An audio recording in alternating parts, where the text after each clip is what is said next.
स्वामी विवेकानंद, एक ऐसा नाम जिसे सुनते ही आंखों के सामने तेजस्वी चेहरा, सिंह जैसी आवाज और आत्मविश्वास से भरी छवि उभर आती है। दुनिया उन्हें महान सन्यासी, अद्भुत वक्ता और वेदांत के योद्धा के रूप में जानती है, लेकिन उनकी मुस्कान के पीछे एक ऐसा संघर्ष छिपा था जिसे जानकर शायद आपकी आत्मा तक हिल जाए। एक रात युवा नरेंद्र अपने घर लौटे। चेहरे पर सामान्य मुस्कान थी ताकि माँ को शक न हो। माँ ने पूछा, बेटा खाना खा लिया? नरेंद्र ने हल्की मुस्कान के साथ कहा, हाँ माँ, दोस्त के घर दावत थी। लेकिन यह सच नहीं था। वह धीरे से अपने कमरे में गए, एक पुराना तौलिया लिया, उसे पानी में भिगोया और अपने पेट पर कसकर बांध लिया ताकि भूख से उठती जलन थोड़ी शांत हो जाए और किसी तरह नींद आ सके।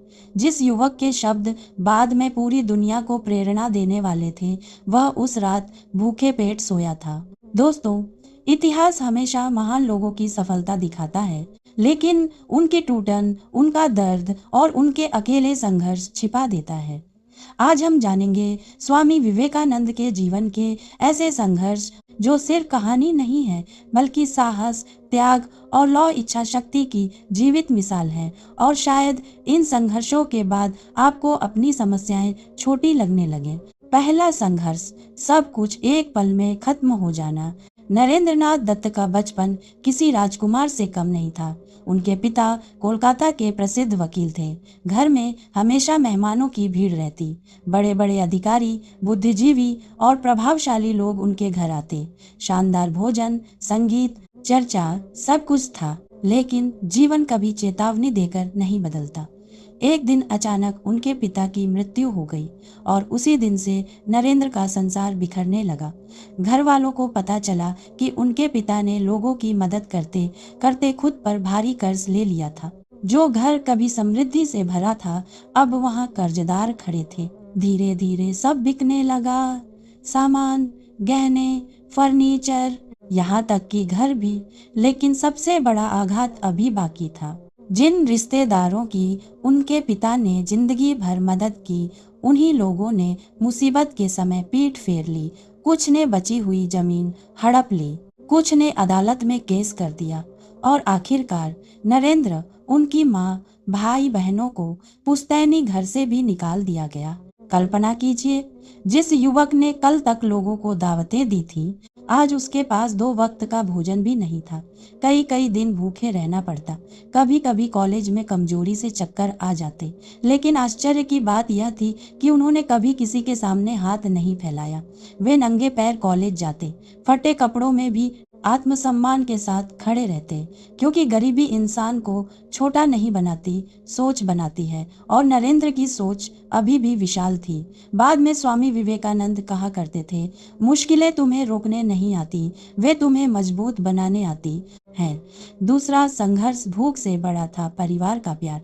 घर में खाने वाले 6 लोग थे, कमाने वाला कोई नहीं। माँ बच्चों का पेट भरने की कोशिश करती, लेकिन कई बार घर में इतना भोजन भी नहीं होता कि सब खा सके। ऐसे समय में नरेंद्र क्या करते? जब खाना परोसा जाता, वे कोई बहाना बनाकर बाहर निकल जाते। कभी कहते दोस्त के यहाँ निमंत्रण है, कभी कहते मुझे देर तक पढ़ाई करनी है।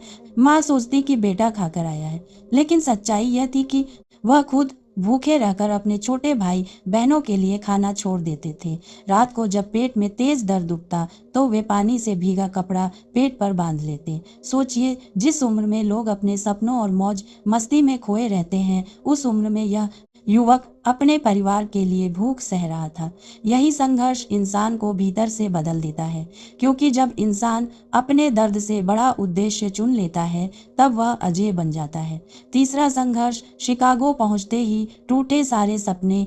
1893 नरेंद्र अब स्वामी विवेकानंद बन चुके थे। उन्होंने तय किया कि वे भारत की आध्यात्मिक संस्कृति को दुनिया के सामने रखेंगे। इसी उद्देश्य से वे अमेरिका पहुंचे, लेकिन शिकागो पहुंचते ही पहला झटका लगा। उन्हें पता चला कि धर्म संसद शुरू होने में अभी कई सप्ताह बाकी हैं। समस्या यह थी कि तुंतु बाकी समय का समस्या की कीर कर पहुंचे। उनके पास रहने के लिए जगह नहीं थी और पैसे भी लगभग खत्म हो चुके थे। ऊपर से शिकागो बेहद महंगा शहर था। ठंड इतनी कि बिना गर्म कपड़ों के रहना मुश्किल। लोगों ने कहा अगर यहीं रहे तो भूख और ठंड से मर जाओगे। किसी ने सलाह दी कि बोस्टन चले जाओ, वहां रहना सस्ता है। स्वामी जी के पास और कोई विकल्प नहीं था। वे बोस्टन पहुंचे। यहीं उनकी मुलाकात एक प्रोफेसर से हुई जो उनकी प्रतिभा से इतने प्रभावित हुए कि उन्होंने स्वामी जी की मदद की। कभी कभी जीवन पूरी तरह अंधेरा हो जाता है, लेकिन उसी अंधेरे में कोई व्यक्ति दीपक बनकर सामने आ जाता है। चौथा संघर्ष, एक खोया हुआ पता और ठंडी रात। धर्म संसद शुरू होने से पहले स्वामी जी फिर शिकागो लौटे, लेकिन स्टेशन पहुंचते ही उन्हें एहसास हुआ कि जिस पते पर उन्हें जाना था वह कागज कहीं खो चुका है।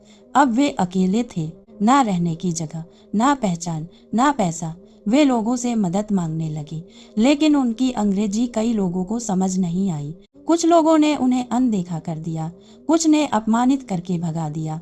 रात गहराने लगी, ठंडी हवा शरीर चीर रही थी। आखिरकार वे रेलवे यार्ड में पहुंचे और एक खाली मालगाड़ी के डिब्बे में जाकर बैठ गए।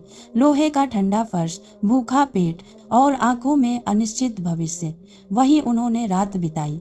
सुबह जब वे मदद मांगने निकले तो एक अमीर इलाके में गए। उन्होंने सोचा कि पढ़े लिखे लोग शायद मदद करेंगे, लेकिन वहां भी लोगों ने उनके कपड़े और रंग देखकर उन्हें भिखारी समझ लिया। किसी ने दरवाजा बंद कर दिया, किसी ने अपमानित किया। दिन भर भटकने के बाद वे सड़क किनारे बैठ गए, थके हुए, भूखे, अकेले, और तभी जैसे ईश्वर ने किसी को भेज दिया हो। एक महिला उनके पास आई और पूछा, क्या आप धर्म संसद में भाग लेने आए हैं? वह महिला उन्हें अपने घर ले गई, भोजन कराया और अगले दिन खुद उन्हें आयोजन स्थल तक पहुंचाया।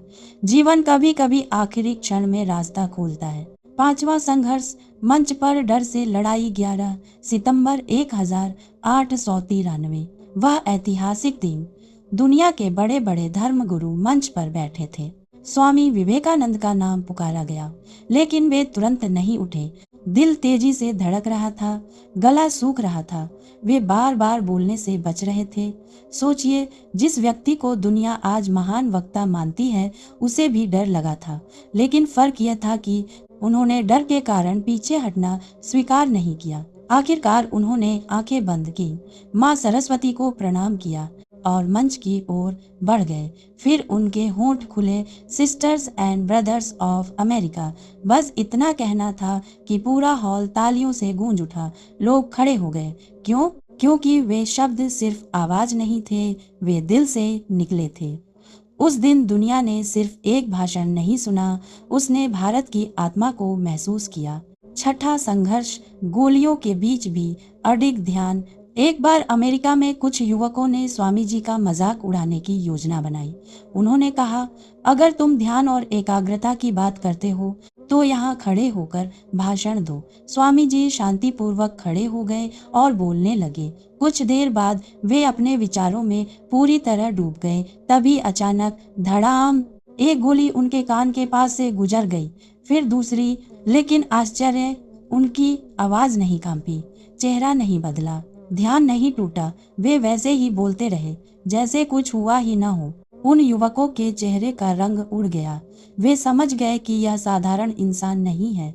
वे शर्मिंदा होकर उनके चरणों में गिर पड़े। दोस्तों, सच्ची शक्ति शरीर की नहीं, मन की होती है। जिसने अपने मन को जीत लिया, उसे दुनिया डरा नहीं सकती। सातवां संघर्ष, सच बोलने की कीमत। एक राजा ने स्वामी जी को अपने दरबार में बुलाया। सभा में राजा ने पूछा, आप मेरे दरबारियों के बारे में क्या सोचते हैं? स्वामी जी ने बिना डरे कहा, ये लोग सिर्फ आपकी खुशामद करते हैं।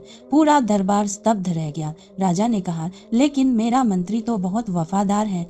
स्वामी जी मुस्कुराए और बोले, जो व्यक्ति सिर्फ अपनी कुर्सी बचाने में लगा हो, वह वफादार नहीं हो सकता। उस रात राजा ने अकेले में चेतावनी दी, ऐसी बातें मत कहिए, कोई आपको नुकसान पहुंचा सकता है। स्वामी जी ने उत्तर दिया, जो व्यक्ति सत्य के लिए जीता है, वह मृत्यु से नहीं डरता। यही निर्भीकता उन्हें महान बनाती थी। 8वां संघर्ष प्रलोभन के बीच पवित्रता। एक बार विदेश यात्रा के दौरान स्वामी जी गलती से ऐसे इलाके में पहुंच गए जहां वेश्याएं रहती थीं। उन महिलाओं ने उनका मजाक उड़ाना शुरू कर दिया। कुछ ने गंदे इशारे किए, कुछ हंसने लगी। साथ आए लोग घबरा गए, लेकिन स्वामी जी शांत रहे। उनकी आंखों में न घृणा थी, न वासना, न क्रोध, बस करुणा। धीरे धीरे माहौल बदलने लगा। वे महिलाएं जो कुछ देर पहले हंस रही थीं, अब रो रही थीं। वे उनके चरणों के पास बैठ गईं, क्योंकि पवित्रता का प्रभाव शब्दों से नहीं, ऊर्जा से होता है। 9वां संघर्ष। शरीर टूट गया। इच्छा शक्ति नहीं, जीवन भर के कठिन परिश्रम ने उनके शरीर को कमजोर कर दिया था। उन्हें कई बीमारियां हो गई। एक बीमारी में डॉक्टरों ने कहा कि यदि 21 दिन तक पानी पिया तो जान जा सकती है। गर्मी का मौसम था, भीषण प्यास लगती, लेकिन स्वामी जी ने निश्चय कर लिया। वे सिर्फ कुल्ला करते और पानी बाहर निकाल देते। 21 दिन तक किसी ने पूछा, यह कैसे संभव हुआ? उन्होंने कहा, मैंने अपने मन को आदेश दिया और उसने मान लिया। यही है असली आत्म नियंत्रण। 4 जुलाई 1902। स्वामी जी जानते थे कि उनका अंत निकट है। फिर भी उस दिन उन्होंने घंटों तक शिष्यों को पढ़ाया, हंसी मजाक किया, ज्ञान दिया। उन्होंने आराम नहीं चुना, क्योंकि उनके लिए जीवन का अर्थ था कर्म। शाम को वे अपने कमरे में गए, खिड़कियां खुलवाईं, धीरे से लेट गए, एक लंबी सांस ली और फिर महान सन्यासी ने शांत भाव से शरीर त्याग दिया, सिर्फ 39 वर्ष की आयु में। लेकिन दोस्तों, कुछ लोग उम्र से नहीं, अपने प्रभाव से अमर होते हैं। स्वामी विवेकानंद हमें सिखाते हैं, गरीबी आपको कमजोर नहीं बनाती, संघर्ष आपको तोड़ता नहीं, तराशता है। भूख, अपमान, असफलता, अकेलापन, ये सब जीवन के टेस्ट हैं, और जो इंसान इन टेस्ट्स में मुस्कुरा कर खड़ा रहता है, उसे दुनिया कभी हरा नहीं सकती।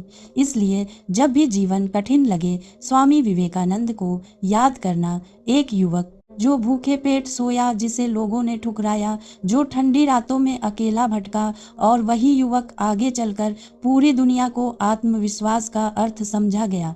याद रखो, तूफान हमेशा बड़े पेड़ों की परीक्षा लेते हैं, और शायद तुम्हारे जीवन का संघर्ष भी इस बात का संकेत है कि ईश्वर तुम्हें साधारण नहीं, असाधारण बनाना चाहता है।